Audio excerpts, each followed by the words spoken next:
Upcoming ప్రోమోలో సీత హాస్పిటల్లో ఉన్న సుమతిని కాపాడుకోవడానికి ఇంటికి వచ్చి డబ్బులు తీసుకొని వెళ్తూ ఉంటుంది.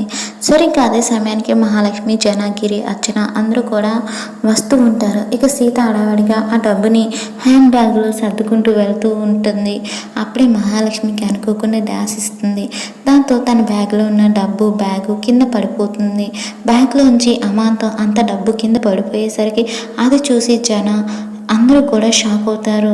ఇక అది చూసిన మహా, ఏంటి ఈ డబ్బు ఎక్కడ తీసుకెళ్తున్నావు? ఇంట్లో ఎవరు లేరని తెలిసి దొంగతనం చేసి డబ్బు తీసుకుని వెళ్ళిపోతున్నావా అని మహాలక్ష్మి అడిగేసరికి సీత కోపంగా చూస్తూ ఉంటుంది. ఇక అప్పుడు రేవతి, ఏమైంది సీత, ఎందుకు అంతలా టెన్షన్ పడుతున్నావు, ఏమైంది చెప్పు అని రేవతి అడిగేసరికి, మా అమ్మని ఒక ఆవిడ యాక్సిడెంట్ నుండి కాపాడి తను ప్రమాదంలో పడింది పిన్ని అని చెప్పి అంటూ ఉంటుంది. దాంతో అవునా, ఇంతకీ ఎవరు సీత అని అడిగేసరికి, సుమతి గారు అని సీత అంటుంది. సీత నోటి వెంట సుమతి అని పేరు వినగానే మహాలక్ష్మి షాక్ అవుతుంది. మరి సుమతి బ్రతికి ఉందన్న విషయం మహాలక్ష్మి తెలుస్తుందా? ఏం జరగబోతుందనేది అప్కమింగ్ ఎపిసోడ్లో చూద్దాం.